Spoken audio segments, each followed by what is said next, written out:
Okay.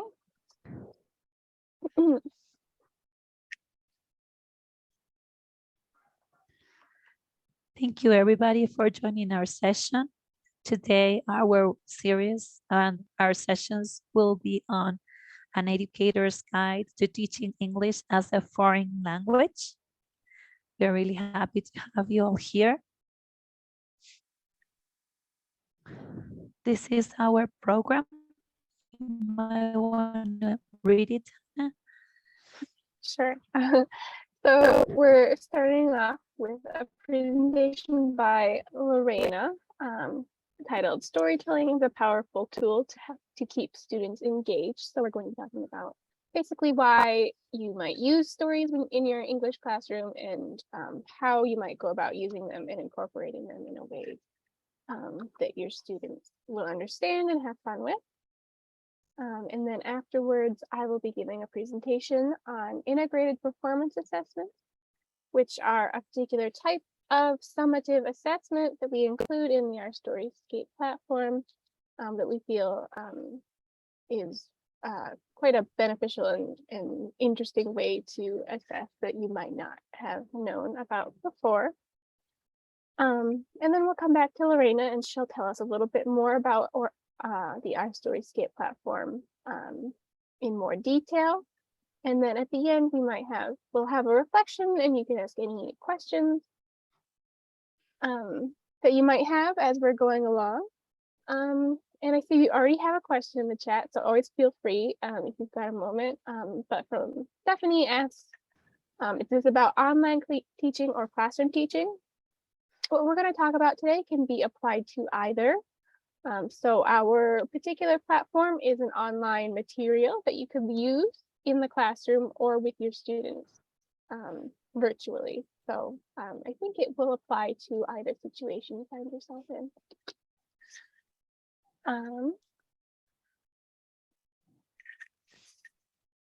And so here's just a little bit about the two of us that are presenting today. I guess I will introduce Lorena and she can introduce me a little bit. I think that will work out fine. So Lorena Ojeda is an ESL and EFL teacher, and she is also the director for Latin American sales here at Our Storyscape. She has 2 bachelor's degrees, one in teaching and one in English, with a focus on literature and linguistics. She has a TESOL certificate, and she has taught both in the USA and in her native country of Argentina. And she is a wonderful and enthusiastic co-worker and presenter, and I'm sure we're going to learn a lot from her today. So yeah. And Stephanie, you might need to scroll to see the different videos. Everyone is welcome to turn on their camera if they'd like, but you should be able to see the presentation as well that I'm sharing. All right, now I'm going to introduce Hannah Meineke. Oh, I add an extra R there. I'm sorry, I just realized. Oh, yeah. So Hannah is our curriculum manager, our curriculum expert. She loves working with native speakers and teachers to help us develop the VOS's titles. She's fluent in also French and has provided which has provided her unique experiences because she's able to understand the needs of world language teachers, which she uses to create the VOS's curricula. Another great thing about us having you guys here is that we always love to listen to teachers' ideas and to teachers' input, as we have an online digital platform that you can use, but it also helps us meet all your needs. So we are constantly updating our platform based on teachers' input and teachers' suggestions and teachers' needs. So we also want to learn from you too, to see what is it that you're needing, what is it that might make more sense for your classes. So that's the reason why we are really, really excited to provide these presentations, but at the same time to be able to share and learn from you what you want and what you need. All right. So with that being said, I think we can get started. Okay. Hi, Gareth. Welcome.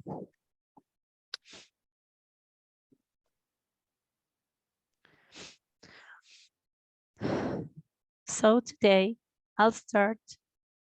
Yes, before I start all these sessions, after the end of these sessions during the week, you will receive your certificate of attendance. And definitely something that we all look forward to when we participate in different webinars. So yes. So today we're going to start about talking how storytelling can be that powerful tool that will help your students engaged. All right. And we are welcome to any of your feedback. So what we'll cover today, we're going to talk about storytelling and language acquisition, CI in storytelling, which stands for comprehensible inputs in storytelling. We're also going to show you some stories that we have, their illustrations.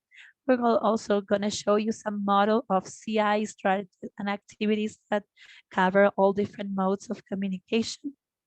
Probably that'll be a great inspiration for you to develop or create or add or incorporate into your classes. We're going to show you some of the authentic materials that we have, such as infographic, videos, and more. Giving you some ideas also on STEAM projects and mindfulness projects you can use in your classroom. We're also going to discuss some assessment focus on individual and integrated skills. And finally, I'm going to show you a little bit, just slight snapshot of the interactive online platform that we have. And I'm going to start by discussing the theoretical aspects of storytelling and language acquisition right now. Okay, let's start with the first slide, the second slide, sorry.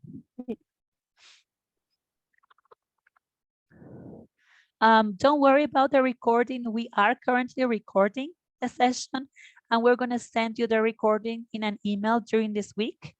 And you will also be able to access the recording for live in our platform, in our website, sorry, and their trainings and webinars. So there is not a time that you won't be like, it's not going to be live for a couple of days. You will always have the opportunity to go back and review it if you'd like. All right. So we're going to talk about the power of storytelling, why storytelling is so powerful. One of the great things about storytelling is that it can provoke different sensations in our brain. One of those being that when you are telling a story and you refer to food, just mentioning a specific word, like say, for example, here in Argentina, we're eating locro today, which is Argentina style stew because there is a holiday. People who know about locro will be like, yummy. You just like mention the word and you can, all of your senses, like remember having perceived that. And if you haven't, you will think about it and maybe you want to try it. Another important aspect is that individuals who read stories understand others, peoples, and they can relate in different ways. Okay, Rina, thank you. Another thing is that when you read stories that have a happy ending, it helps you develop your dopamine. Your dopamine increases. So dopamine, as we know, is the hormone of happiness. So that's great. Other parts of the brain that are activated when we see or when we listen to stories is the ability to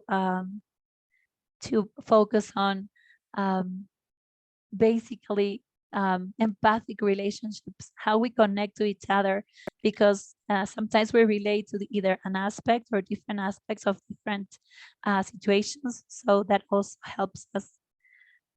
Another important aspect is that by listening to stories, we develop our auditory skills as we are we are storytellers by nature. If you think about it, anytime you see your friend or you see somebody, you tell them, oh, you know what happened to me today, blah, blah, blah. And there is a story in there.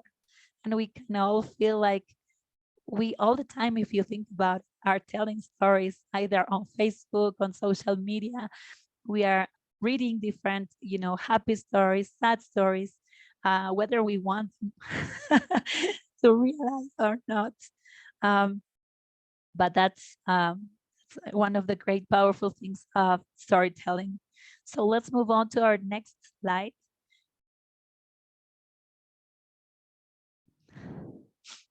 So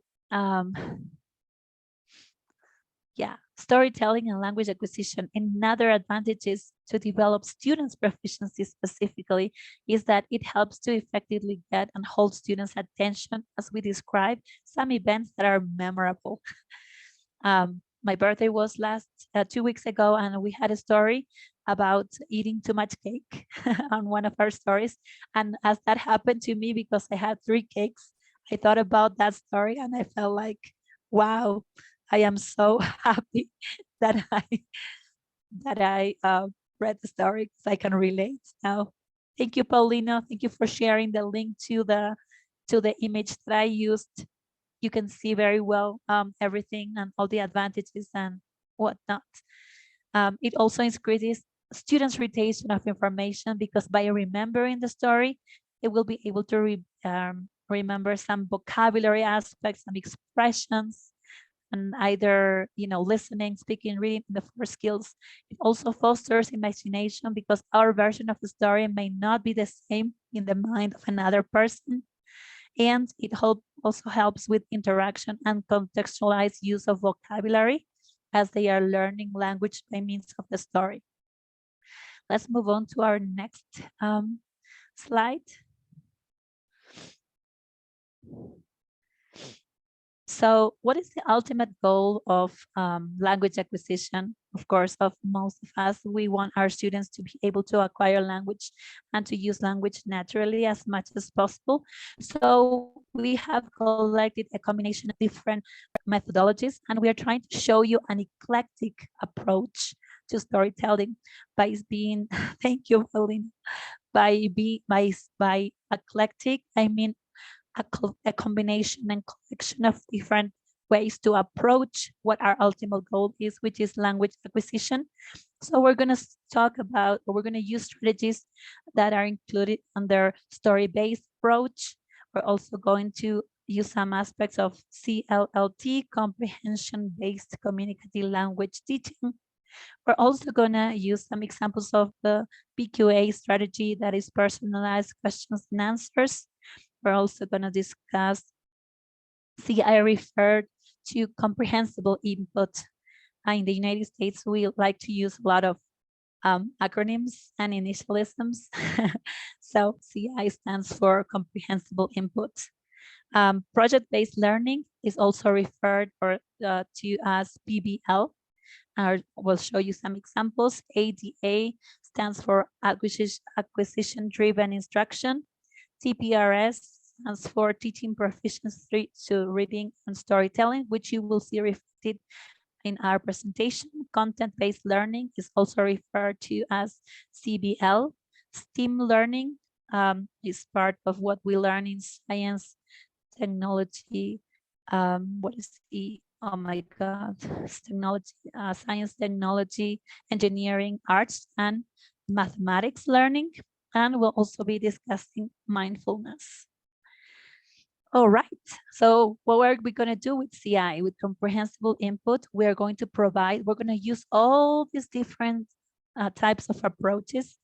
That's going to be our strategies. That's going to be our CI strategies, how to make information comprehensible to our students. Okay, so this is what we want, which is acquisition. And what is going to be the outcome, their growth in proficiency. So, this is a visual way to represent what we're going to do today. All right, let's move on to our next presentation. Slide, sorry. So, well, one of the things that we suggest for you guys to do when you approach your classes is to think about the different learning styles that your students have. The first one, we're going to talk about the 4 learning styles in this way. Refer to the first one by the read and write learning style, in which students learn by reading and writing. That can be represented in text and books. The second style is the oratory style. Students learn by hearing. In this case, or an example could be audio narration. And then visual aspect refers to how students learn by seeing. As you can see, in my case, I'm a visual learner. I like to organize things in colors and different charts. Charts and slides are some of those examples. And finally, we're going to refer to the doing.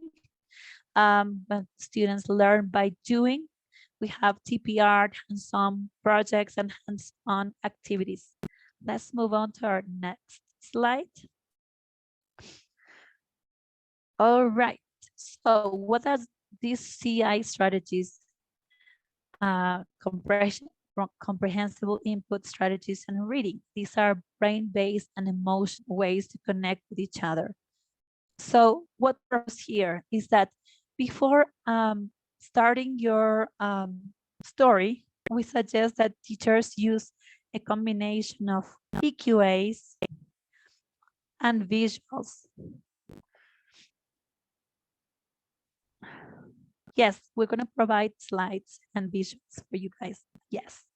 So we start with a pre-reading activity.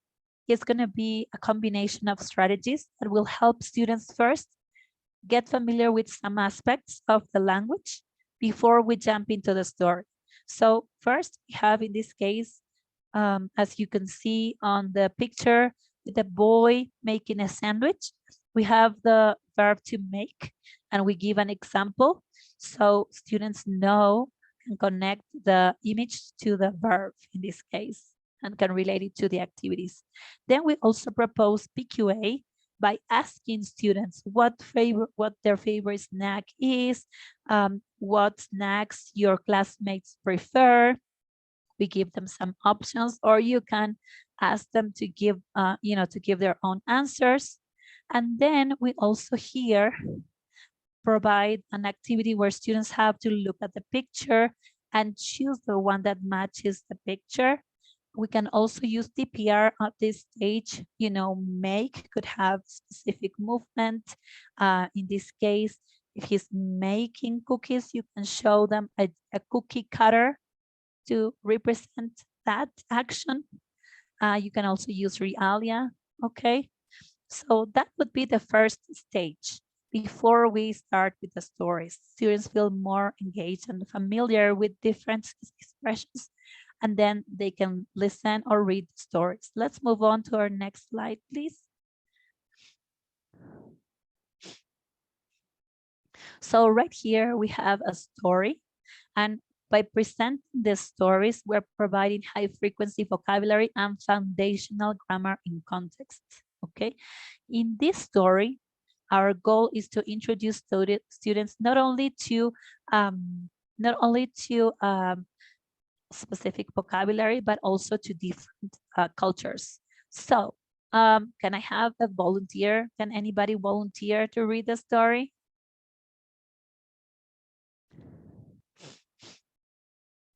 Do you think it would be easiest if I read it aloud? Oh, I think Paulina wants to do it. Oh. Okay, Beatriz, go ahead, please. And then Hannah, can you read the part that Sita is when Sita is speaking? I think it might be easier if just one person does it. Let's see if Beatriz can do it. Okay. So here I am. Hi there. Hi to everybody. Hi. Okay. Nice, great to be here and to have you all there. So, what could go wrong? Sita lives in Trinidad with her mother and her dog, Hugo. They have a big garden and their trees have a lot of fruit. They eat a lot of fruit every day. They pick it from the trees and clean it carefully. They are very healthy. The fruit is nice and sweet. Sita's mom likes to make a special Trinidadian snack for Sita. The snack is called chow. She uses fruit from the garden. Sita helps. She climbs trees and Hugo watches as she picks the fruit. They pick a lot of fruit. Sometimes Sita's mom makes chow with oranges or plums from the trees and sometimes with pineapple. Chow is sweet and spicy. Sita's mom makes the snack with delicious spices in a bowl. For Sita's mom, it is very easy to make. One day, Sita's mom goes shopping in town. Sita wants to make chow for her mom. It will be a surprise. It is easy. What could go wrong? Come on, Hugo, says Sita. I'll make some chow for mom. She will be so happy and surprised. I'm a big girl. I can make a snack. It's easy. What could go wrong? So, what happens next? Exactly. Thank you. Thank you, Patrice. That was awesome. You're welcome. You're welcome. You are a great storyteller. Had all Okay. yeah, thank you. You're So, welcome. well, so this is another great thing that we can do is the teacher can read the story as Beatrice so nicely did. You can also play the audio and have your students follow the text. Here you also have the option next to the speaker icon, you have the option to decide what speed do you want the audio to play at. You can, if you have very beginners and they might have a hard time listening to the story, you might want to make it slower, or you have great listeners, you want to challenge them more, you can make the recording go play faster on faster speed. So normally we would continue with the story, but I'd like to use another strategy that is the visual style to ask you what happens next. What do you think happens next based on the pictures that you have right here? You can type in your answers on the chat. How, what is the next thing that happens? What do you think? Look at the pictures that can help you think about the story.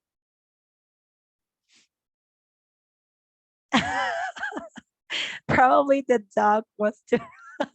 All right. Yes, probably. That's a good answer. That is a good guess. Yeah, look at the kitchen. She made a big mess. What thing?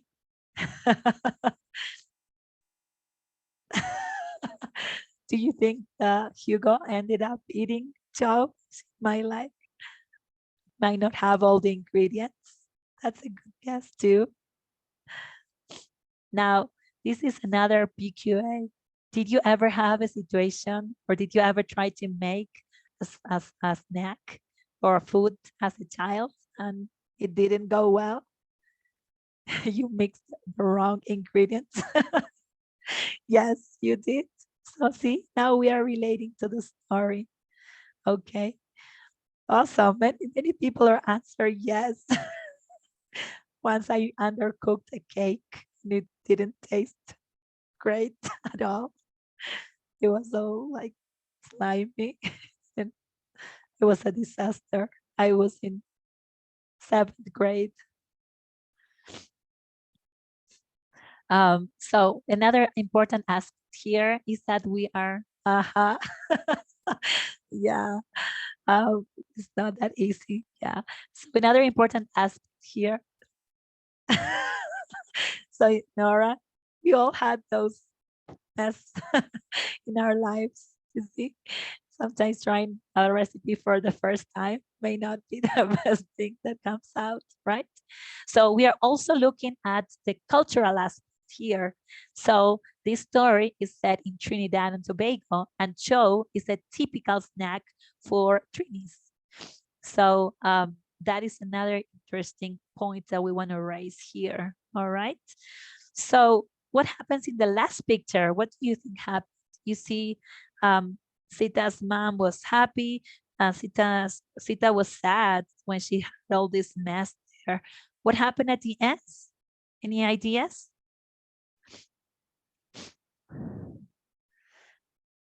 I will probably take a little longer, Hannah. I'm sorry. I'll make my other presentation shorter.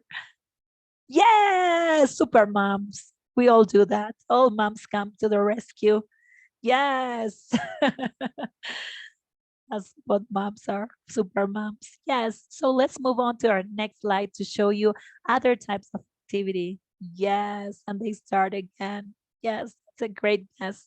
So after you tell the story, after you ask your students to guess, if we can give you some tips on different types of activities that you could do with your students.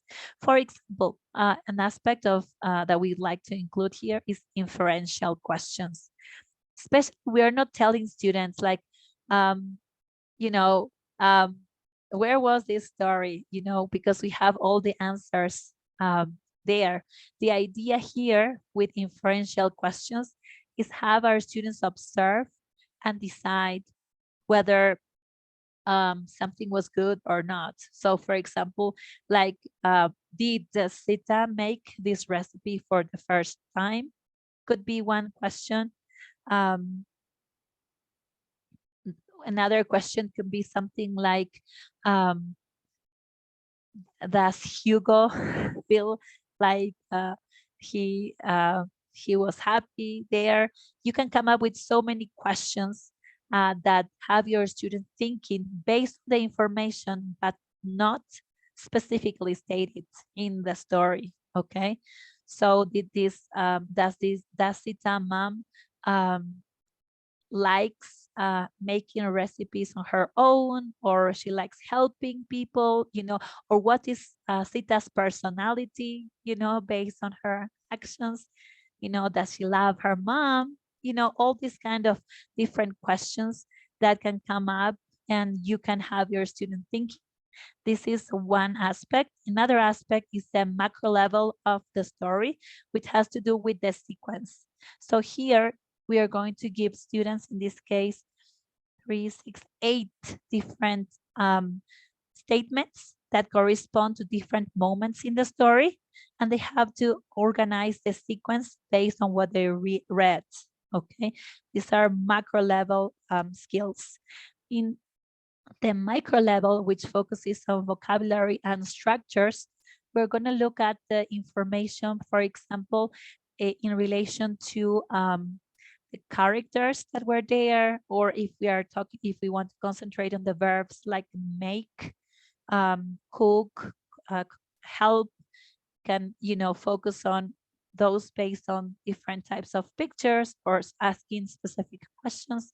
In this case, we show you how we created a vocabulary based on the story, how we can have students answer a question or put themselves in the characters. So for example, we can create a story, a dialogue between Hugo, the dog, and Sita. Based on what he tells Sita, we can make the dog speak and reply to her or comment on what just happened. We can have speech bubbles. This is another way to use these specific micro level skills that, as I said before, focuses on vocabulary and structures. Can we go to our next slide?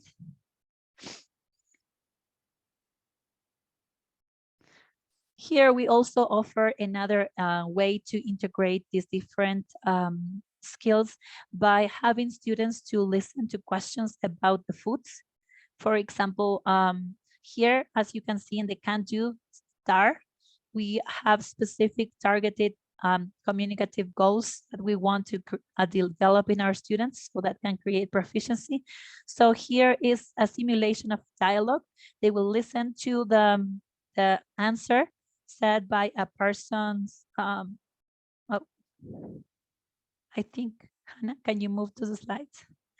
They will focus on questions that they ask. Can you go to move two more slides? Sorry, Hannah? I made a line here and I was trying to Oh, don't worry. get rid It's of fine. it. I don't know where it came from. It's okay. So here you have the question and students have to reply. This is a simulation of a dialogue. You can recreate this dialogue if you use WhatsApp, if you use any recording tool, you can do that. You can record a question. Students will listen and they will have to reply to it. These are also integrated skills as we have our students listen and reply. So we focus on listening and speaking skills. Another great thing that you could have your students do that I tried is play charades, but not just focus on one word, focus on a complete statement. For example, you can say, Sita drops the bowl, the chow bowl. So students have to like mime the whole sequence and your students have to reply with the whole sentence. I love playing that. I only used to play it with one word. When I tried this, oh, they loved it because they had to put all the sentence together. So that's another suggestion that you can include in your classes. Let's go to the next slide. I'm going to try to go faster because I am supposed to be finishing and I still haven't gone halfway through. Another thing that we offer here is an integrated activity. In this case, the goal is to have students describe pictures based on a story they have read about a disaster in the kitchen. So here they have the picture and they have to record the captions for the picture. Sometimes we ask them to write, but in this case, we want them to speak.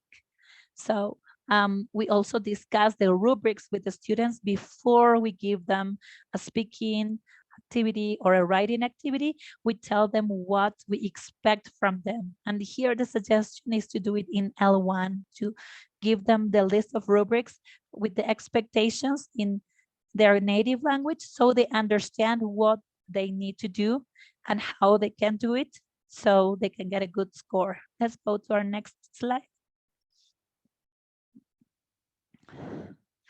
In the can-do statements, as you can see, they point to a clear communicative goal. Here's the focus is to answer questions about foods, like I said before.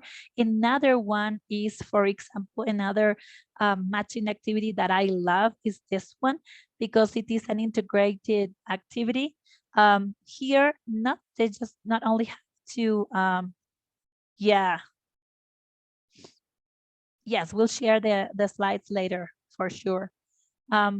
Here we have a snapshot of one of the pictures of the story.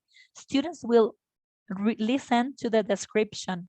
And these are just two right here, but if you have like 5 or 6 pictures with different descriptions or captions for them, first they have to listen to the description and then they can match the description. So we are integrating not only matching, but also listening comprehension. Okay, that's another way to assess listening skills.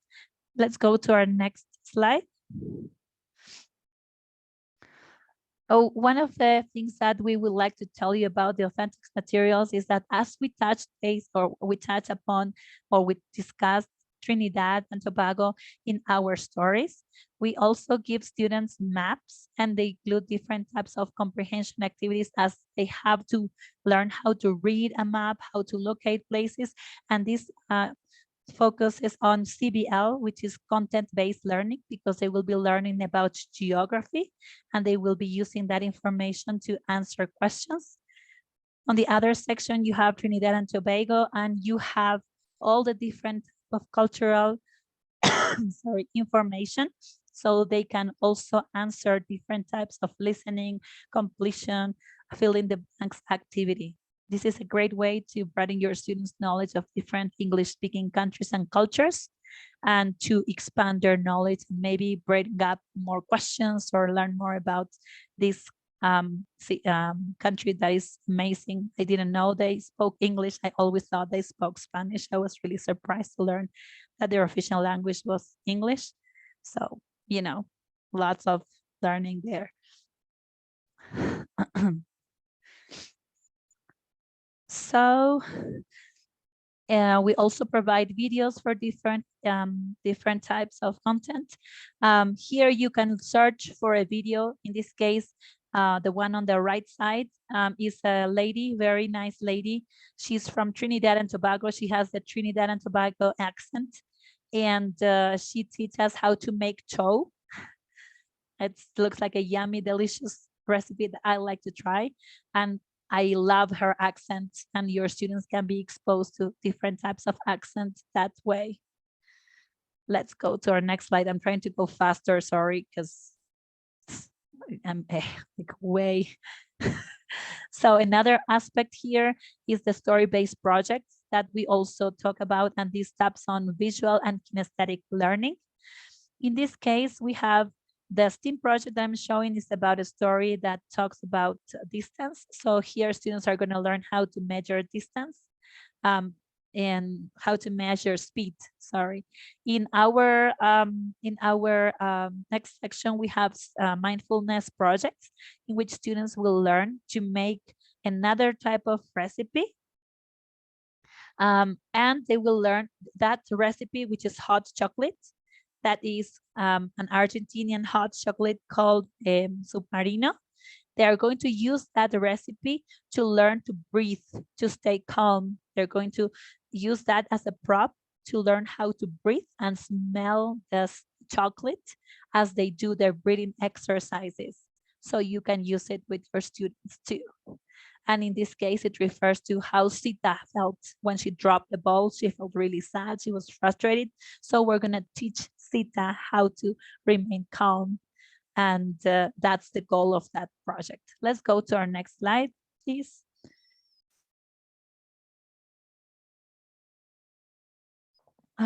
Okay, so assessment. I'm not going to go deeper here. We have two different types of assessments. We propose that you can, the traditional ones are grammar and vocabulary. So you will see the assessment on both ways. That is traditional assessment. Let's go to our next slide.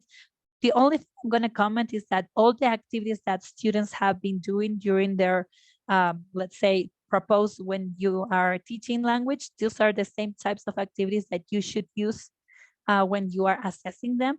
And here, Hannah is going to go deeper because she's going to show you this great way to integrate language, knowledge, skills, and output, because this is a pretty new concept, at least here in Latin America. I haven't heard of it, and when I learned about it, it was really good. So she's going to present soon when I'm done with my presentation. So I'm not going to go into deeper details here. Let's go to our.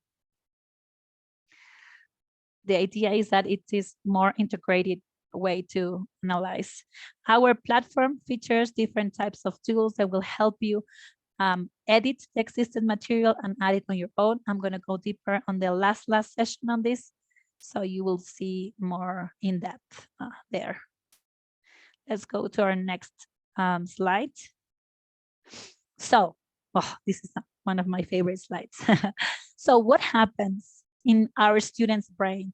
Remember, our goal was to make sure that they develop proficiency and acquire language, correct? So what happens to our brain when we use TPRS? Remember, this is a teaching that uses reading with our students, reading and speaking and stories, with our students. So basically, we have a great turnout. When we tell stories, we make those, thank you, Paulino, teaching proficiency through reading and storytelling. Visual connections, we made those visual connections with language and reading. What happens? We activate the visual processing area right here at the very center of our students' brain. When we use emotional, personalized connections, when we use those PQAs, we make those memorable stories or those awesome connections that we just talked about. We lower the students' affective filter. We help our students, our class to be a stress-free environment, and we activate the premotor area of our brain and our students' brain. We also, by using stories, we foster creativity. We also foster problem solving. We use language in other contexts. In this case, we talked about Trinidad and Tobago. We also made those connections to our own reality. And here we activate the frontal cortex of our brain.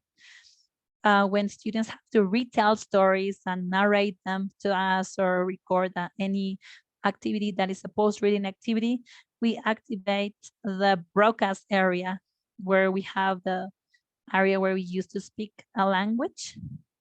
When we use language comprehension, so we have used all these activities and strategies that we showed. These are comprehensible input strategies. We activate the Wernicke's area of our brain and our students' brain. And finally, when we talk about we use those kinesthetic strategies that we were showing you about, such as charades. We made those kinesthetic connections and we activate the motor and novelty area of our brain. And if we use all these types of strategy, our students' brain, as you can see, and your brains, as we saw, will be activated in different ways. So that is the goal, to provide a variety of activities, to provide an eclectic approach to language acquisition. So you can use any of these as strategies to activate your students' brain as well. Let's go to our next slide, Hannah. I love this slide. This is one of my favorite ones. So why should we incorporate a story-based curriculum to increase our students' class engagement? Well, basically, if you have or if you want to collect stories, because it is a curriculum, not just one activity, but you decide how you would like to do it. If you have or include a great variety of story-based activities that will also help your students engage more in the classes. We also provide strategies focused on developing communicative competence, not just based specifically on grammar or vocabulary per se, but other aspects. We also show you how to connect, establish different connections with the cultural connections sections to develop intercultural competence. You will also see, as we present later, we have the authentics material with ready-made activities, but you can create your own as we show you some examples. There are traditional assessments. We also have story-based projects for every unit, but you can also create your own. I mean, we are so creative, we can also do it. And we are going to show you how to now, Hannah is going to show you how to do the integrated performance assessment that simulates real communicative situations. She's going to go over all this. And with that being said, I think I would just like to thank you so much. Can you move on to the next slide? I think that's the name of your presentation, Hannah. Don't miss it. It is very, very educational. And thank you for being here. We are going to move on now to Hannah. She's going to present on integrated performance assessment and how you can effectively assess your students. And we'll have different moments to ask questions, go over that. So all yours, Hannah. Sorry. All right. Thank you for that presentation on storytelling, Lorena. Make sure to get yourself some water or tea, because I know your voice is struggling, but you're pulling through. So because we're both very excited to be able to talk with all of you today, and get to telling you about our platform and the different tools within it that we think will help you in your English classroom. So as Lorena said before, I'm going to be talking about the integrated performance assessments that we have available in our Storyscape even if you're not sure whether or not you'll be using our platform or you haven't checked it out yet thoroughly, this is still something that you can create these kinds of assessments yourself and use them in your own classroom. So I'll talk a little bit about that at the end, what you might do if you want to make your own. So I'll just get into it.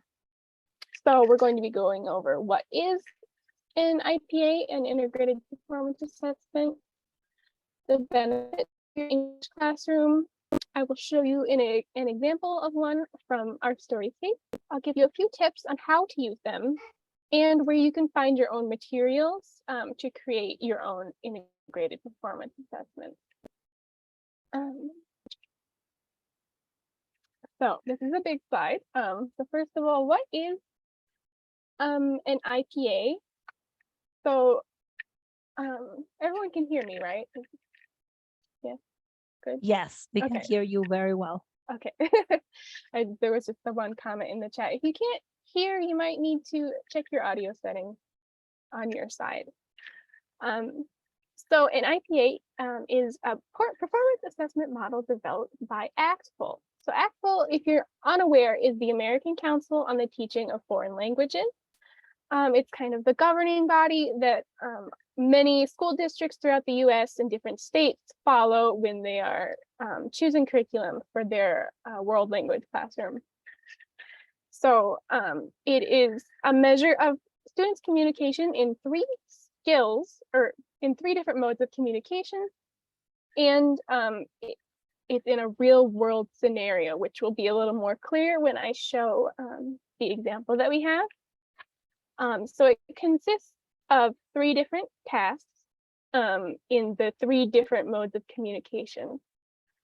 So it will usually start with an interpretive task. So what that means is it's either a reading or listening activity. Students read or listen and try to understand the content that's being presented, and often will present some comprehension questions after the material to make sure that the meaning of that video or reading is understood.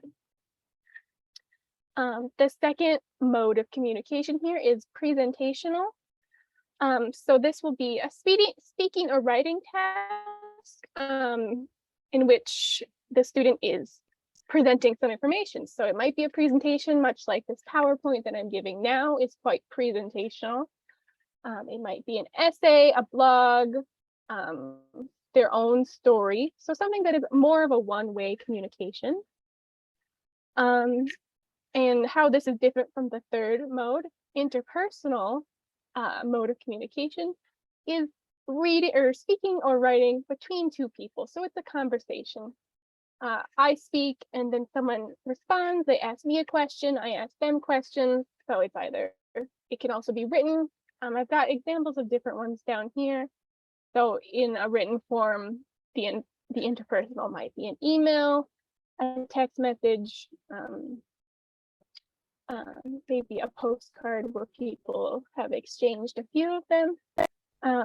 So you'll see that it includes the different skills, listening, reading, speaking, writing, but it acknowledges that the nuance in which we use these skills can change depending on the context. Because giving a presentation is a lot different than speaking with another human being. So here, some of the, are we sure that I can, that my audio is not bad? I can hear you well, but they say that it is in and out as you move around. I don't know. Okay, I don't know. I can hear you well. I will place here. I will hold my little microphone close. Yeah, I will hold Okay. nothing. Okay, just to be sure. Okay. Yeah, it might have something to do with your own internet connection. I'm just paranoid though. I'm like, oh no, another person has said something. So, so the benefits for using this IPA is that it's a summative assessment. So your students may have practiced, reading the stories throughout the unit and understanding them, and all those different activity types that Lorena mentioned beforehand. And they've also practiced speaking with each other, speaking using the activities that we've provided. And these assessments have been designed to incorporate the different vocabulary and grammar that are featured within that unit. So hopefully students won't need too much scaffolding before they begin the assessment. They will already be familiar with these structures before going in. And the big one for me is that it simulates real world interactions. So if students are given a context, something that they might do in real life. They might want to make a recipe, read the instructions, tell someone else how to do it. They might they might have to do a research paper in school at some point, maybe not too fun, but they might need to do that. So how would they go about doing that in the target language? We also have, I think I mentioned before, there's similar tasks throughout the unit that will feel that once they get to the IPA, it will feel very familiar to them. We saw a little bit about the rubrics in Lorena's presentation. For those presentational and interpretive tasks, there'll be a rubric so that students know exactly what is expected of them. And these can be completed in the classroom or online. So there was a question at the beginning about this. You can use our platform either in a virtual classroom or in class if all your students have a device, whether that be their cell phone, a tablet, or computer, or you can even print out these assessments and have them do it by hand. So I'm just gonna showcase a little bit the IPA from Unit 4 in EFL 1. So it always starts out with the context. So in Unit 4, this is a unit all about traveling. It's about how do you get from place to place, asking directions.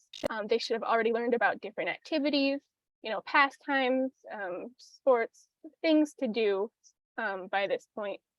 So the context here that we give is you are traveling to New Zealand for a vacation. You are very excited to research places to visit, and you plan your itinerary with a travel agent. So that's all the context that we give. And then we'll jump right into that interpretive task, as I mentioned before. So in this case, it will be a video that students will watch. It has about 10 different things it showcases that you can do on your trip to New Zealand. So students will watch, they'll answer some comprehension questions about the video. We see that swimming with dolphins is an option, so they might want to do that. And why the translation? So this is optional. You can certainly remove the translations, but we have built our Storyscape with instructions simply in both English and in Spanish. Just so students know what is expected of them, kind of like why we have those rubrics written in Spanish so that students know what they're going to do next. Hopefully, as students get more familiar with reading the instructions in English at first, then they'll become more comfortable, reading them without having to skip to the Spanish. It's been briefly mentioned before that you can edit any page in our Storyscape, so you could remove those translations if you don't want your students to, cheat, not cheat, but rely on Spanish too much. So yeah, anyways, so the interpretive task, students will watch this video, they'll get some ideas about what they want to do on this trip that they're going to take. So the next task then will be an interpersonal task. Up here in the corner, we have the travel agent, which we have recorded some basic questions that the travel agent would ask, like where do you want to go? And then students will have to record their answers. Yes, Paulino, that's a great point. We don't want your students to have no idea what's going on. We want to make sure they know what to do. But the majority of the curriculum does remain in English, for the to maximize their English learning journey without confusing them a bit too much. And this is a beginning level for sure. So the interpersonal speaking, we have a fictional travel agent. They will decide what they want to do, and they'll record those responses. And then to finish off the IPA for the last task, we have this postcard activity where they will write, this is what I am doing today. They might write back to a friend or a family member, and we give them some guidance and a rubric for both of these tasks so that they know what is expected for them. So, in summary, we have the context, we have a video to give students ideas for what activities they want to do on their vacation. We have them speaking with a travel agent to, solidify their travel plans. They get to choose, I think, 3 activities. And then they will write home to talk about what they did and how it was and whether they liked it. So that kind of encompasses just a whole range of different skills that have been practiced throughout the unit. Sorry, I'm reading the chat. Okay. So I have some tips for when you are attempting your first IPA. So as we mentioned before, you might want to practice similar tasks beforehand. In our Storyscape, we have an entire section dedicated to authentic materials that they can either read or listen to practice those interpretive skills. There are activities throughout where students are asked to speak or have conversations with each other that will help them get used to those interpersonal and presentational tasks.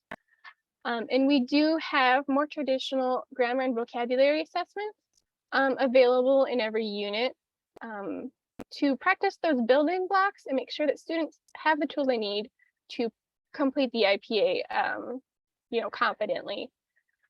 And you can also, I recommend you review the entire assessment ahead of time, and maybe you find that your students have trouble with a particular grammar point in the unit that might be covered in the IPA.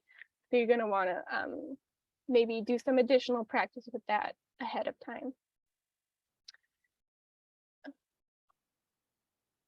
And then during the IPA, so my first piece of advice for this is to set the scene and immerse students in the experience. You can use props or decorations to transport your students to that scenario. So in the case of the travel agent, maybe you wear a Hawaiian shirt to class. Maybe you bring, a little suitcase. Maybe you practice packing your suitcase beforehand, or maybe you have little doll clothes or something. Maybe you don't want to bring a whole suitcase to school. But whatever is easiest for you to just set the scene, and we are all going to New Zealand today, so we need to prepare. We need to decide what we're going to do. Really, you can just get creative and have fun. And I think your students will really have a great time with an assessment, because it's so much more engaging than the normal grammar, fill in the blank, multiple choice. It's kind of monotonous, but this is more exciting and lets students understand why they are learning. I want to learn English so that I can go here by myself and have fun, for example. And then my second point is that you can personalize the task to the needs of your class and individual student. In our Storyscape specifically, every page is fully customizable. So say you wanted to add some extra recording questions to the travel agent dialogue, you can record your own voice, ask your students some additional questions. You can delete questions if you think there are too many, or this one might be a little more complicated. Let's add something more simple. And you can assign different pages to different students as well. If some are more elevated, they're more advanced in their language studies than others. So just use the tools that we have to your advantage and personalize the experience.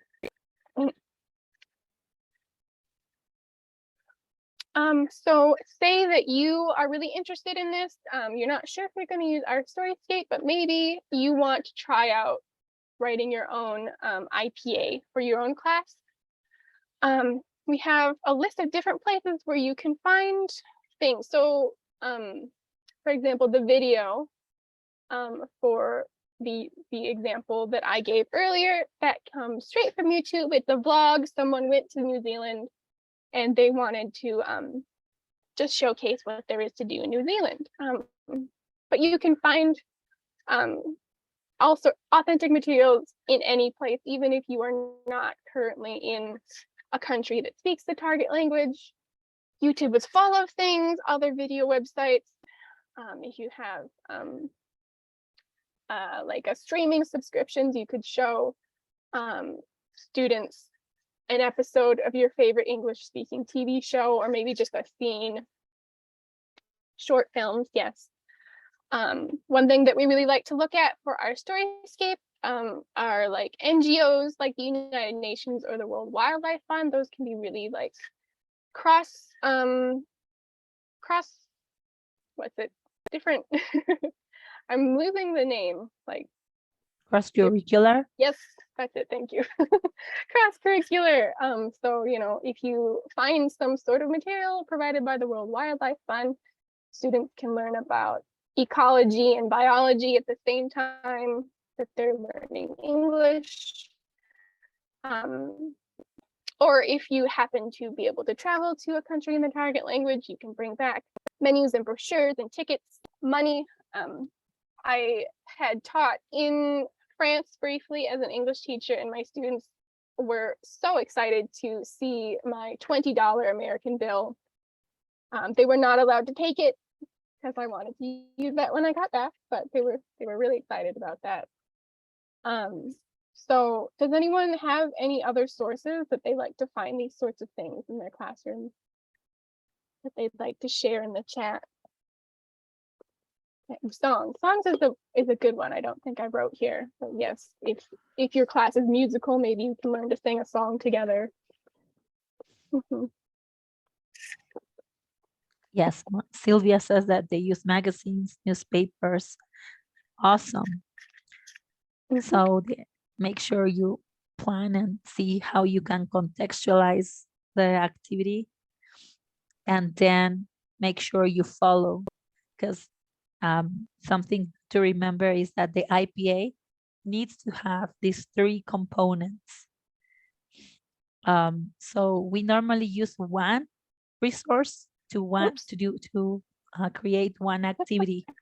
In this case, we need 3 parts and an intro part. First is create the context, and then choose the types of material that we're going to use with each of those 3 components: the presentational, the interpretive, and the interpersonal. So we need to achieve 3 goals to help create an APA.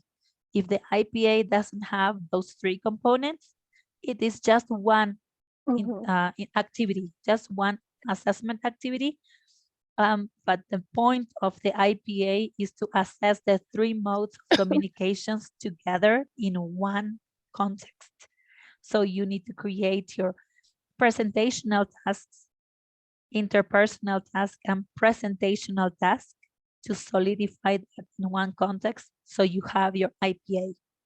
Right. Okay. And when we're putting these together, we often start with that interpretive. So I found this newspaper article. You know, how can we instruct students to have a discussion about it with someone? Maybe they are interviewing someone for their own newspaper article. And then, you know, maybe they're writing a response to an editorial at the end. So you have to, we start with that interpretive, something to listen or read to, and then build off of that to see what sort of real world situation you can put your students in. So yeah, I think that is all. Does anyone have any questions about the IPA specifically? How you might use it? Like you could use it. You could do one section for each day of the week. You don't have to do it all at once. You start Tuesday, you give the interpretive. Wednesday then is the interpersonal or presentational. They can go in any order. Aside, like the interpretive goes first, and then you can decide which of the other ones to go next. So yeah. I hope that has been very helpful for you or inspiring for you in your classroom. If we don't have any other questions, I think we can jump right to the very final section of the webinar, going back to Lorena. So let me just find that. Yes, this one. Or Lorena, did you want to share your own screen for this one?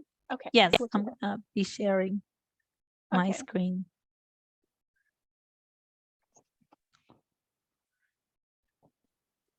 Yeah, but feel free to ask any questions that come, that may come up to you, or, you're thinking about it and you might want to, feel free to do it. We are here. There are like a lot of people ready to answer those questions. So I'm going to show you how to access the platform. This is our website. You can share the website to Hannah or Mike if you guys. Oh yeah. So this is how you log in. We're gonna also drop our a link if you would like to have a free trial for 1 month to explore the materials. We're gonna be sharing that link too. So once you have your sign up, you will get your credentials. We click on login right here, and we log in. We also have integration for other learning systems, but in my case, I'm just going to use a regular login. We have the directory. These are two ways to visualize the materials. The directory, it shows you a content list view of the different types of materials that we have. We have 6 units, and we have 5 stories per unit. Every story has their own pre-reading and post-reading activities. At the end of those stories, you have the culture and connection sections, the maps that we were talking about, the panorama, that is a 360-degree view, interviews by native speakers, authentic materials all together, the class project that corresponds to this particular story, unit, sorry, and the project is basically mindfulness or STEAM project. Assessments, well, you have the grammar section and the vocabulary section. We have the grammar points that we will be covering. We provide a slideshow and different types of exercises belong to the specific grammar point. And then we have the vocabulary section, working with different aspects that were vocabulary items that were worked during the unit. You have all the different types of activities. And in the assessment section, you have the traditional assessment of grammar and vocabulary, the free write, and here you have the integrated performance assessment that Hannah was talking about. I'm gonna just briefly go to different parts here. The menu is the same, but it shows you a tile view of the content. So you just click on each section and you will be directed to the specific sections right there. If you're using a tablet or a phone, this would be a great option for you. We also have a help section here. If you need help, we're always ready to help. We have the tools sections.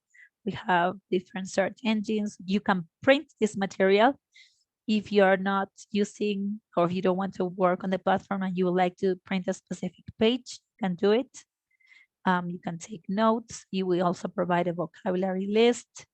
We have our big game center right here. We have different types of games. Oh, I wish it would load. Why are you doing this? Oh my gosh. Nope, you won't be able to see it. I'll show you in a second when my internet helps. You can communicate with your students by sending internal messages. You can assign your students different tasks. You have the teachers panel. Here we have the editor tool that Hannah was talking about. Here's where you grade your students' activities. They send their activities, you grade them.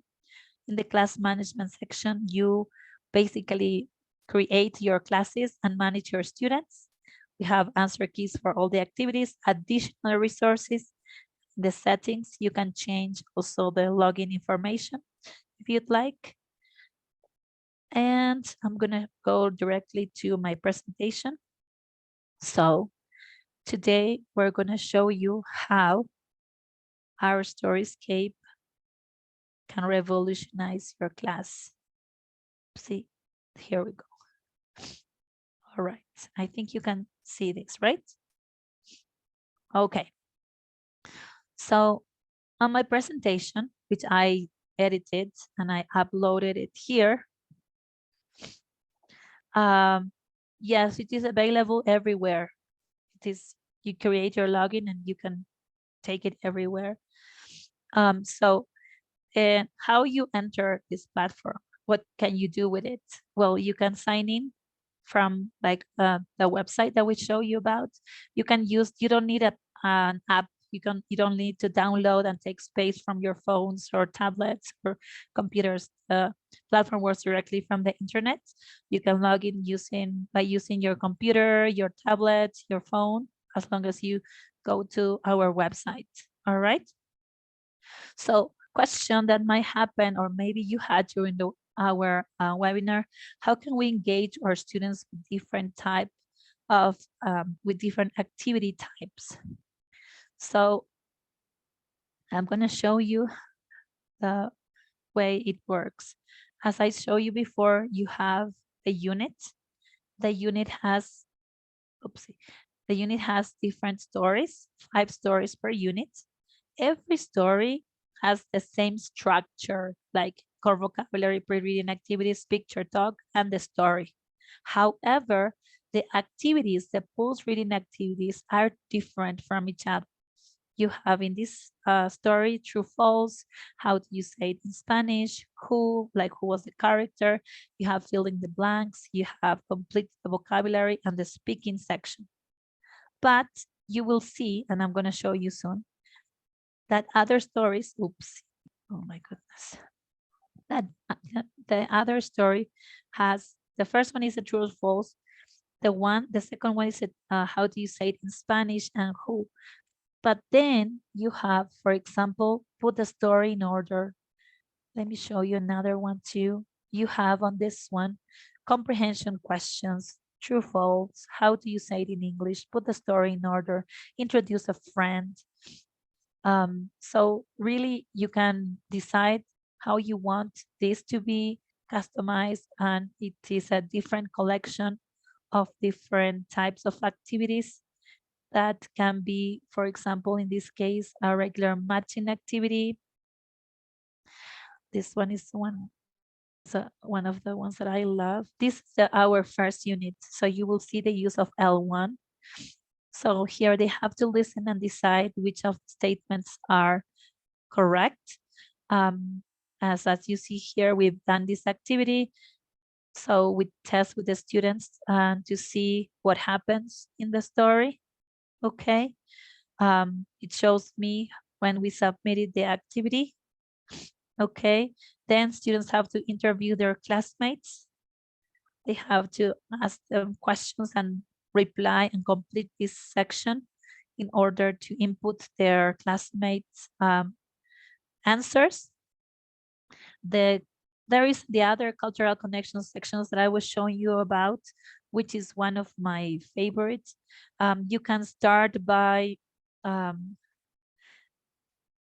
showing them, for example, the map.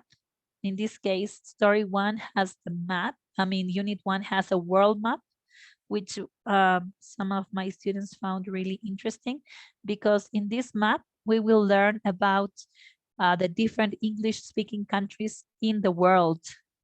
So right now, to my surprise, all this area, mostly all this section right here, is built with different types of islands that speak English as their official language.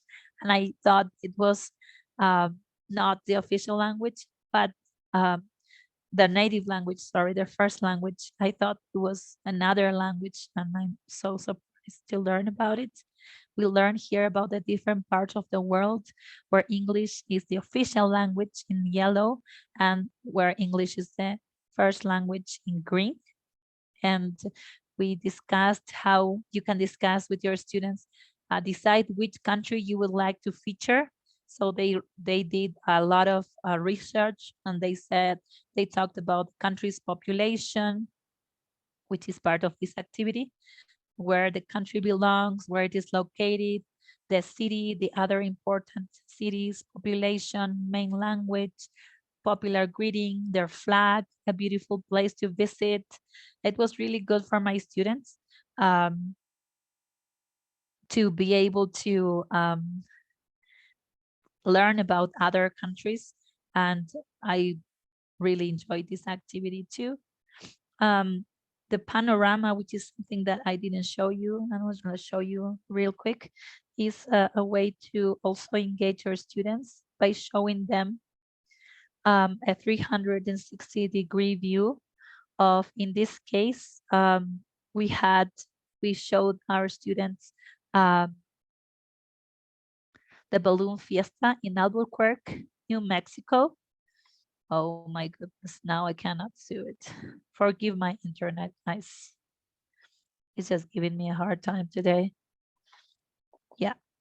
Oh, there you go. I had to click on it.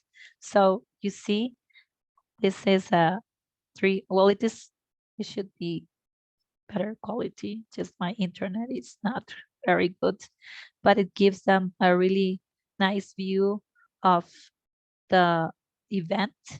We talked about the types of balloon that were there. We talked about the people who attended, the time of the year. We talked about the weather there. It was like awesome to be able to do this. And every unit provides you with this. So you would be able to use it with your students. You have here also a birthday party in Toronto, which is another great thing to learn with your students. You also have the interview section where you have different types of native speakers interviews. You can add closed captions if you'd like. By playing the audio, you will be able to see those closed captions. And then you will be able to work with your students with these ready-made activities that we have, all discussing different aspects. You have the transcript if you'd like to show that to your students. What else we have? I love this authentic materials section. The teacher will give you some guidelines. I like this one. That was one of my favorites of the real balloon kids. We had a special story of a kid who traveled with his balloon, and we learned more about his story, what he did. And then we have comprehension questions so that they can use. Then they have to do more here. All right, so this is like a great way to engage your students. There are plenty of activities per unit and per story, so you can really take advantage of that. All right, so that would be to answer the first questions. There are more activities. I just can't show them all right now. There are so many. This is another question that I've already answered, but I'm just going to go back again. If somebody would like to print the stories, if the internet is not working, if something happens, just go into the tools sections, click on print. you'll have the option to print the actual page. You see? Okay, save it like this. This is what you would print. You click on print here. Sorry, I don't have a printer added. No, I don't. So, but if you do, you will be able to print. This is what your students will see, and you'll be good to go. You can also use that. You can also have other resources right here that you can print, such as we have, if you'd like to use comic strips, you can download them. We have 4-panel, 6-panel. We have graphic organizers. If you'd like to use some of the differences and similarities, you might want to use this one. And these are all print friendly. Vocabularies, things to do when technology is not working. We have exit tickets. Oh, yes, these are some great materials too that you can use with your students as exit tickets. And they are like, what happened to you today? What did you understand? What you've learned? This is like show you how you can use that to reflect upon the things they learned per class. You can do it per week. This is really up to you, but we provide those pre-formatted exit tickets. You have also the resources that we have in our project section. When you have for example, to teach on Unit 3, the water cycle, this will focus on content-based learning. And here we have the actual worksheets that you will be using with your students, and they will you can print them and give them to your students so they can use them. This is the one that I was talking about in relation to speed, how to calculate speed. You can also use any of these worksheets too, and just have them ready and hand them in with to your students. These are activities, the class project activity is intended for you guys to take your students off of their devices, off of their books, and really try to experiment with their own hands and in groups and develop this type of activity. We really enjoyed making those activities. As I said before, they have to calculate speed. Let me see if I do this, whether it will be better. And so you can work with your students by doing that. No, it's not gonna load. Okay, I'm sorry. But you saw that worksheet, and if you sign up for a trial, you will be able to download this and have access to this. We have charts for stray animals. This is another activity, Unit 5. We really have a lot of ways to support teachers so they can be able to not only work on the platform, but also work with your students in the classroom with printed material. What happens with your students if you have many students with different needs? What do you do with your classes? I love this tool because it allows me to personalize my students' needs. So what happens here? When I go to assignment tool, I will go to create assignments. As you see, I have different classes already created. I'd like to assign pages to my classes. So I will go to the curriculum. I will assign different types of activities to my students. For example, these ones. And then once I'm done, I will select the pages. And here you have the option to assign the activity to a full class, or if there are other students who need specific help, you can decide which student will have this collection of activities assigned to them. So say these 3 students extra practice, the assignment will be only for them. I can organize this in a specific folder. I can use the folder. I can decide when I want the activity to be available, if there is a due date, when the due date. I can also decide whether I want to assign the point value, if I want my students to give them more than one opportunity to do this activity, in my case 3 times, if I want my students to remain in the same page with no logging out, without going to different tabs or places. I'm going to give them 2 warnings. Otherwise, the system will automatically submit their work. If I want students to record an activity, if I want to just say one recording per time, if I want to record this, automatically start recording the exercise. I can decide really how I want my students' experience to be.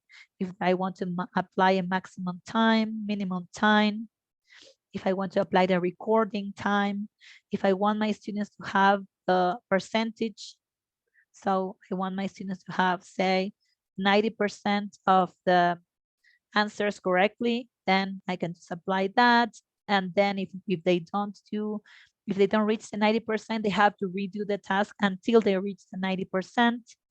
If every time they retake the activity, it clears.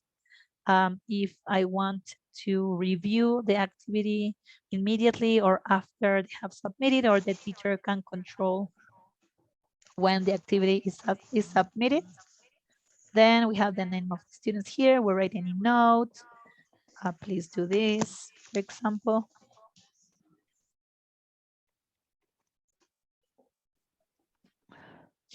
Okay. Oops. No, I'm not going to console. No. Okay. And when everything is ready, it is assigned to my students. So my kids 1 are this class, and they will see that when they log in, they will see that we have already assigned these activities. Okay. This is one way to personalize your classes. Now the editor, let me show you really quick. You have the editor tool. You have the option to edit any page here, or like I did in this page, I just added these slides to this page. Or you can edit any specific page, just click on the edit this page button right there. If you want to add your own slides or you want to create a new section, click on create new section. So you have to select the type that you'd like. You can do, for example, an interactive video activity. This is a new tool in our platform. So you can just say, let's learn about Trinidad. I don't know. Trinidad. Here, you give the instructions to the activity. You can record the instructions if you'd like. You can also add picture, or you can add a video instead of writing the instructions. That is the traditional way to do it. Then you have the option to select any of the pre-recorded videos that we have in our platform. I'll select Kashmira. Or if you have a Vimeo account, you can record it. So now you are going to create the section, and you can see the video that has already been created and added to the page. And then on section 2, I'm going to add edit questions. I'm going to create a question if I'd like to. Multiple choice. Then I can add questions for multiple choice. For example, where is she from? And then I can say Cuba, and I can say India. And then I'm going to click on add question. Oh, yes, thank you. I have to select the correct answer. Click on add question. And the video is going to play on that. And you can keep doing that. Once you're done, you please click on save. You close out of the editor and you will see there that I have added the question right here. You will see the video, it will play. And when we play the video, it will be like, once you play the video, the question that you just type will pop up from the video. You can decide where you want it to pop up, and the students answer the question correctly, they can continue. Or if they, let's say if they answered it incorrectly, they can replay the last segment and then they can, okay? You can decide where you want to put in time this activity. I love it. It looks like a Quizlet. Quizlet, I don't remember the name.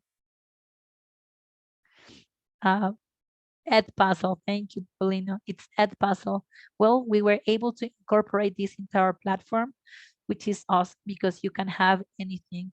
You can add your own pictures, your own videos, your own activities, anything you'd like to change, you can definitely do it.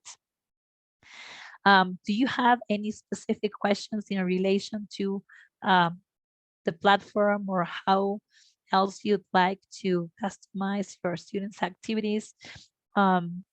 You'd like to, I'd like to adapt, or any other teacher-friendly tool you'd like to explore? Any questions in relation to this?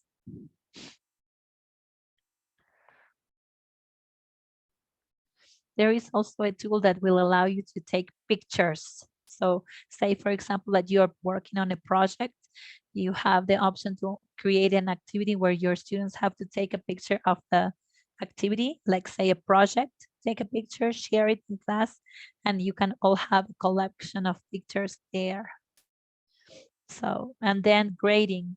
I see my students have completed, submitted their activities. So in this case, I love this section because in this case, you can see your students' activity, how they did it, what their answer was. This is a recording activity. They had to record their answers. I have the option, well, you have the rubrics. When you listen to the answers, you can give feedback right here. You can record the feedback instead of writing it. And once it is completed, you click on save, and then that the student will receive a notification with their score and any feedback you provided. Then if you want to see the activity results, you will be able to select the class here and decide what activity you would like to review. You can see the students there. You can see the time the students submitted the activity. You can also see the answers of this activity. And you can also generate, you know how hard it is sometimes, like you have to, you have to score the activities and you have to type them in a separate spreadsheet. Well, right here, everything is ready for you. So you decide the activity, the unit, the name of the class, how you would like the report to generate. And in my case, I would like to show the activity, a fast grid, and point activity. So I click on generate report, and I will be able to see my students' progress right here. This is a quick grid. The great thing about it is I can print this. I can print the report. I can create a spreadsheet, download the spreadsheet and upload it. Or if you have Google Classroom, you can do it directly to your LMS learning system. Let me show you a detailed view. I'm going to select now detailed view. This is a detailed view of my students' activities, the points that they obtained when they submitted the activity. Everything is here. So you can easily decide how to generate your report, and you can make your life much easier like that. All right. Do we have any more questions?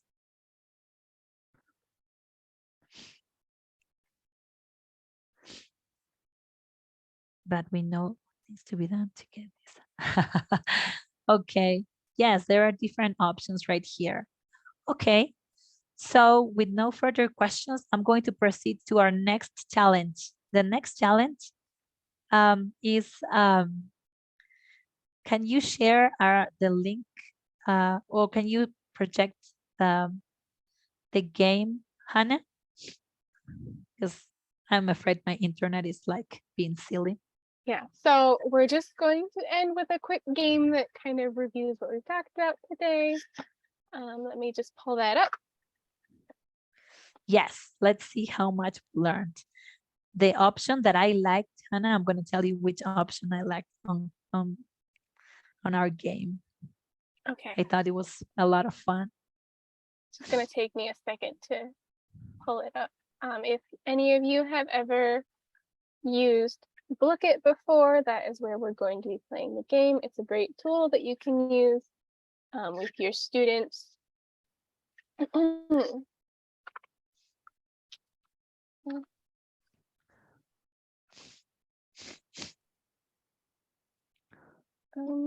just have to find the link that you sent me the other day.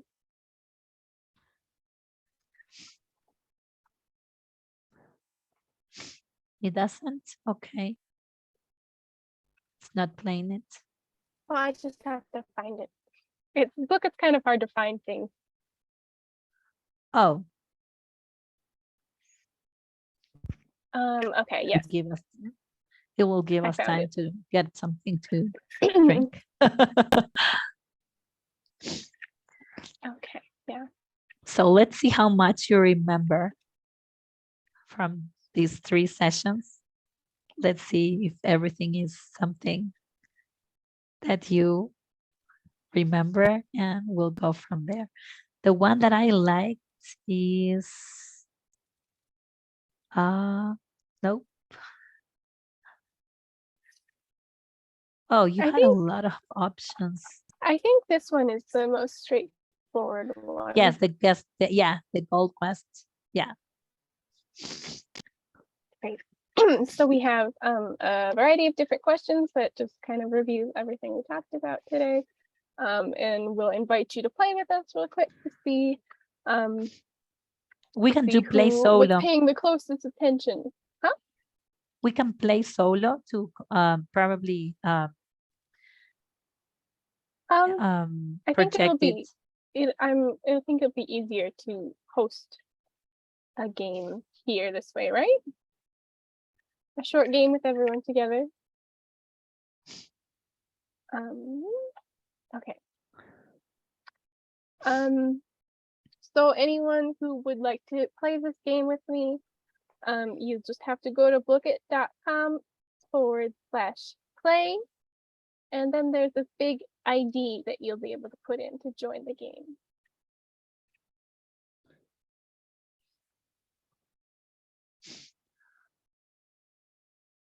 So we already have one person. So you can join Bookit either on your phone or on your computer.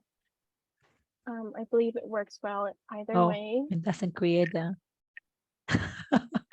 I share the. Oh yeah, well they can website, still copy and paste. You can copy and paste that. Oh, Paulina is the first player.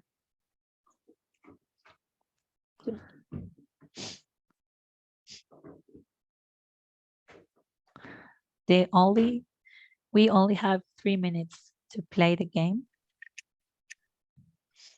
Oh. Yeah, I set the game just to be a 2-minute game if anyone would like to join, so that Paulina's not the only one playing with us. Oh yes, okay. We'll just give it a few minutes and then it'll be a quick game. Yay, Barry's there too. Great.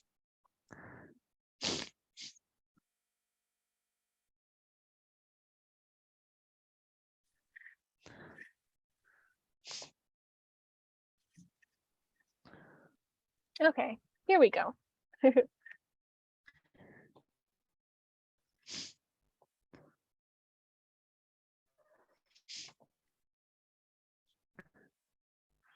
Let's see. Let me see if I can share the.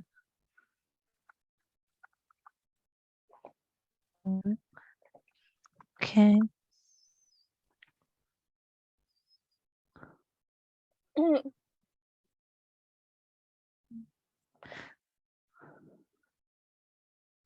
Let's see. This is what you have to click on. There you go. You have the direct link to it. And when it asks for an ID, just type in 3719.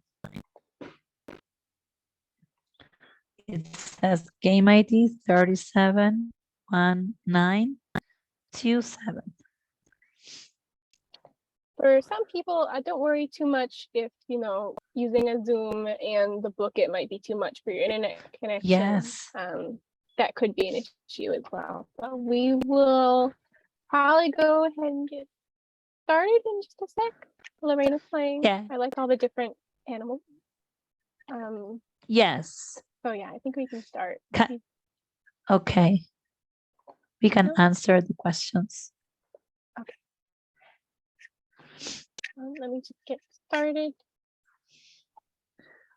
So now anyone who joined the game should have some chests, some money to win based on whether or not you answer the question correctly. So let's see. All right.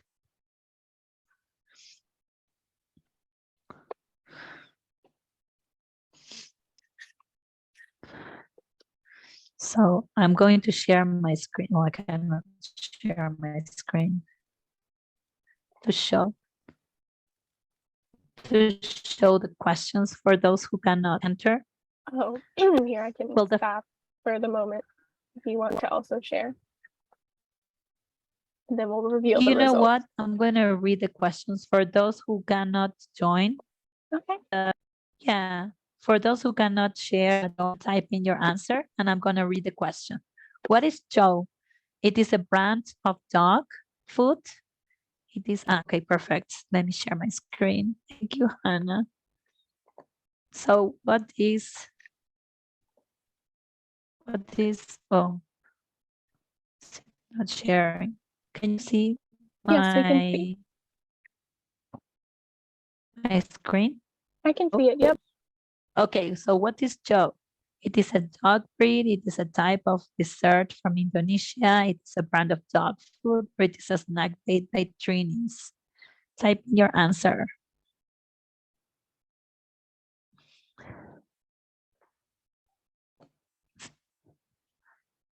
Yes, but it's not from Indonesia.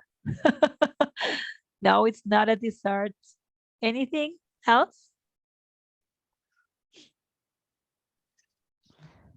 Any other answer? Huh.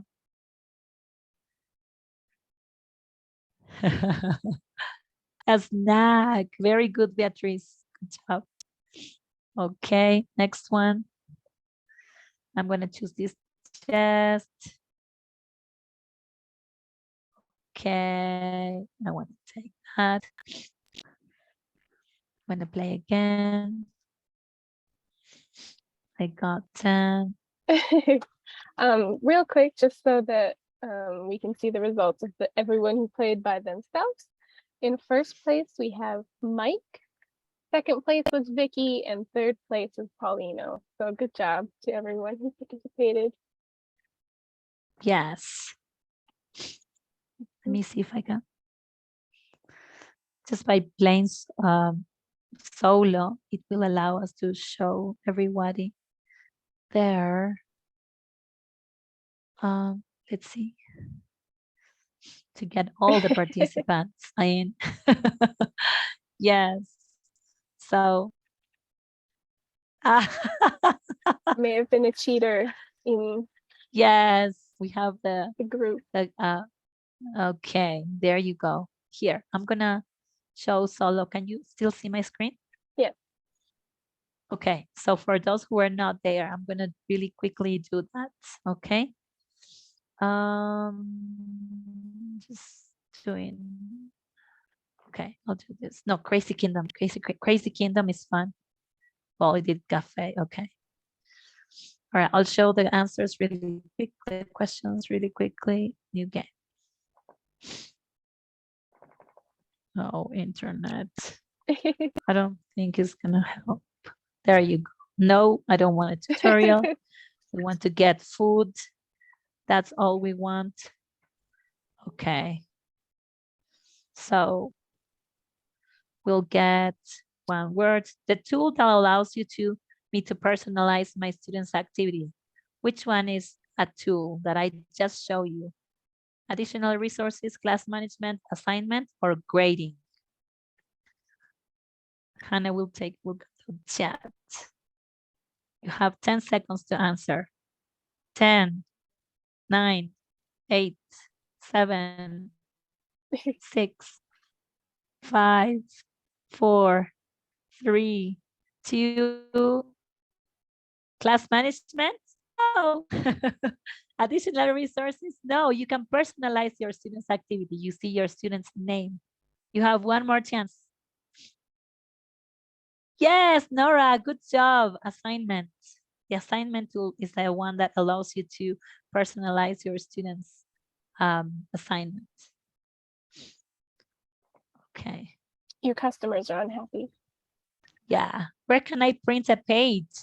Teachers panel, game center, directory, or tools? I didn't serve my people. So yes, it Tools, is Veronica. Good tools. job. Excellent. So we love to have you here too. And thank you for participating. We're gonna also would like to drop a quick link. Can you share the link, Mike, for our Padlet? We'd like to hear your thoughts. We'd like to hear your input with this webinar. We'd like to hear anything that you'd like to comment. Can you share the screen and show the Padlet? I don't have a link for that. You have never. You don't have the link, Mike? No. I shared that with Mike. Yes, I am on it. I'll be there in 1 second. I'll pop it in. Sorry about that. Wait, I think I have Yes. it. Never mind. I do. I'll get there first. Yes. So let me project my screen. I'm going to open my screen, and this is the last thing we're going to be doing today. Yeah, just end reflection. We want to thank everyone for coming, and just let us know your different thoughts on the presentation today. Any lingering questions you might have, we could answer as well. But we just want to say thank you for coming, and we Yes. enjoyed speaking with everyone. So we today. have here we've made a Padlet. You're free to join.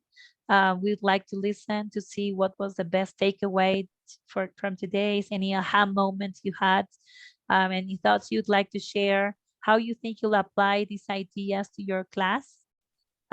Just click on the plus button right here, and you can add any of the ideas or any comments there that you'd like to have. Thank you, Claudia, for your nice comment. You can also add on any of the sections right here. We really hope that you can get inspired, that these ideas will be used in your classrooms as you know, all teachers are looking for different ways to make their students more engaged in the class.